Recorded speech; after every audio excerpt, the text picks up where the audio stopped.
Okay, so before I got distracted, reminiscing about the university days, I was explaining that Alan Titchmarsh then is a celebrity. So he does have a certain status, a celebrity status with a certain age group of women. But part of his charm, part of what makes people like him is his accent. He does have a very strong working class accent. So really what the writer's getting at here, it turns out that what's fine for Alan Titchmarsh just doesn't go for women academia. Is that actually, again, it's this disparity, it's this unfairness that we judge people differently based on not just how they speak, but maybe is it because he's male and she's female? Is it because he's on TV and she's in academia? She's saying that there's all these standards by which we're judging each other, but it's not really fair, that these are arbitrary standards. These aren't standards and decisions being made for a functional purpose. Okay, so that was the reference to the other person right there at the beginning of the second paragraph. So when she uses this inclusive pronoun we, who's she referring to? Brilliant. It's a cohesive device. It links back to the end of the last paragraph. The we is women in academia. Now that might explain why this is in the Telegraph women's life section. Okay, that this might be of particular importance or significance to women academics, women readers. Brilliant. So that we refers to women in academia. Okay, so what tension is existing for this group? Okay, it's the tension between whether they remain using an accent, okay, and then encountering that kind of judgment. And it's that idea of the tension that certain people are judged differently in different contexts. That on TV, it's okay, in academia, it's not. So it's that tension between those judgments, how we're judging people, how we're making decisions about them, how we're demonstrating bias and discrimination based on certain factors. Okay, so what stage did the writer realize that they had an accent? Brilliant. So it's the university. So again, that's quite natural, guys, because up until university age, people tend to stay in one location. In other words, where they were born, where they live, where they grow up, they would be surrounded by people that speak in a similar way. So it's quite natural that it's not until sometimes there's a move to university that you start to encounter a wider group of people, that your social group expands, and suddenly you're in groups with people from all around the country, and therefore your awareness suddenly shifts and expands as you're aware that people talk differently to you.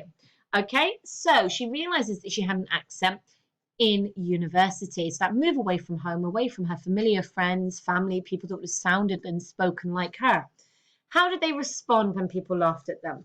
Two ways. Now, I love this writer. I've told you this. I really enjoy this accent. I like it because she's quite feisty. So she says, okay, she realized that the subtle response that she needed to give was, I really like your accent too. So kind of putting it back on them, making them think, oh, wait a minute, actually, maybe I do have an accent.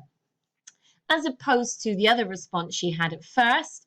And I love this because she says that it wasn't as acceptable to the tutors because she would say to them, shut your face, you tit.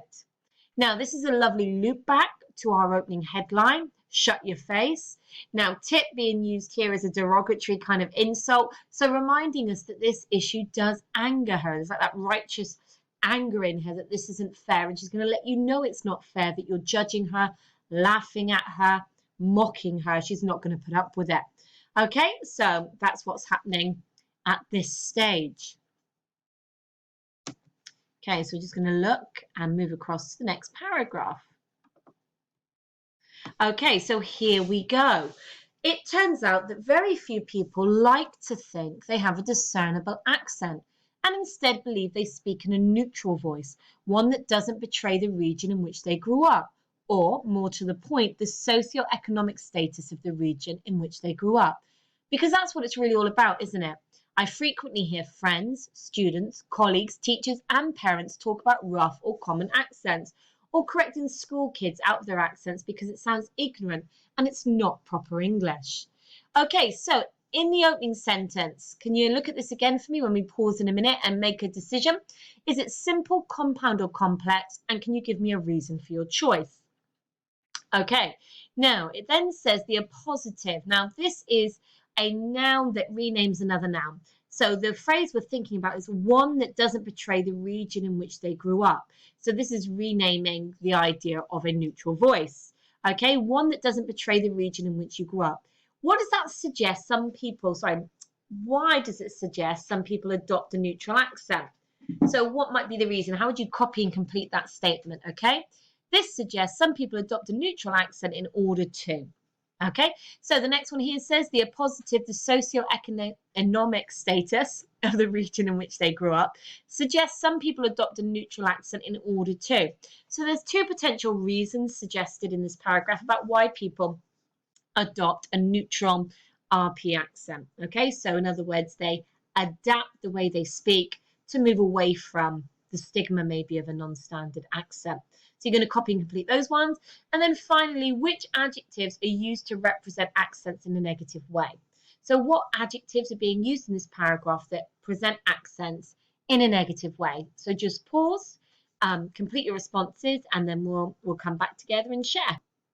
Okay, guys, so it turns out that as soon as you hit that, we can assume we're looking at a complex sentence. Okay, guys, that's a subordinate conjunction. It's introducing the relative clause, but actually this is a beast. Okay, this is a beast of a complex sentence. Okay, we've got layered clauses running all the way through this bad boy. It turns out that. Now, we know that that first bit before the that is a clause because we've got the verb turns. It turns out that very few people like to think, there's our second verb phrase, they have another verb phrase, a discernible accent. Okay, so in other words, people don't like the idea that people might be able to work out where they're from based on what their accent is. Discernible means noticeable. I can discern, I can work out something about your accent. So for us Plymouthians, sometimes there is the stronger Plymouthian accent that gets kind of coined as the Janner accent. Okay, a very kind of clear West Country twang that fits in with the idea of being Plymouthien. And some people would be able to speak and we could immediately say, that's you, you're Plymouthien. You're from, oh no, that's not, you're from Wales, you're from Cornwall. We can make decisions about where people are from based on how they speak, discernible. Okay, so that's the first bit. And instead believe they speak in a neutral voice. Now, if you'd have looked at that and bypassed that, you might have made the mistake of thinking this was a compound sentence. But we have talked about this, making sure, double checking your sentence labeling. And instead believe they speak in a neutral voice. Okay, so some people like to think that you can't tell where they're from. Okay, when I'm doing my teacher voice for these videos, you might not be able to work out that I'm Plymouthien, born and bred. Now, when I'm tired and sometimes I speak a bit quicker and I might say, what are you doing that for? It might become more discernible, my Plymouthien heritage. Okay, but some people believe then they speak in a neutral voice, one that doesn't betray the region in which they grew up. So this suggests some people adopt a neutral accent in order to, so we're really paraphrasing that, in order to not give away, to not reveal which region they grew up in. Okay, so some people might adapt or use a neutral accent because they want to hide where they're from. Okay, don't betray the region they grew up, they're hiding where they're from. Or more to the point, the socio-economic status of the region in which they grew up. So some people suggest, some people adopt a neutral accent in order to, so what's going on with this phrase, socio-economic status of the region? Some people are anxious that if you know where they're from, you'll make assumptions about their status, their social status, their economic status. In other words, where they fit in the social scale and how much money they have. So we do know we do this. We break the country up into chunks and regions that we see of as poor, rich, working class, industrial, taking us right back, guys, to the Blood Brothers territory. Okay, Liverpool is a region that is often associated, okay, with a low socioeconomic status, primarily working class, industrial economy. Money is not within that area. Okay, so some people may adapt a neutral accent because they don't want that stigma. Okay, so in order to remove themselves or to diverge away from, thinking about that Howard Giles accommodation theory, in order to diverge away from a stigma of being from a particular region and therefore people assuming your social class or how much money you might have. Okay, so we could argue that some people see David Beckham as diverging away from his kind of like London Cockney accent towards this more neutral accent as he's trying to distance himself from certain stigmas, certain social economic stigmas from where he was. Okay, brilliant. Now it says then which adjectives are used to represent accents in a negative way here. So I frequently hear friends, students, colleagues, teachers, and parents. We could have talked about that whole list of nouns there, but this is saying this is not just an isolated incident. She's not talking about an isolated moment of discrimination, that this is quite widespread. And it's amongst friends, so people that she knows and trusts, students, people that she's engaging with in a professional context, colleagues, people she works with, teachers, parents talk about rough or common accents. So there's two adjectives describing accents in a negative way, rough and common. And in particular, we're talking about those accents, those regional accents, those non-standard accents. They are rough or common. In other words, they're making a judgment about your social economic status. You're a bit rough, you're a bit common, you're poor, you're poorly educated based on the way you speak.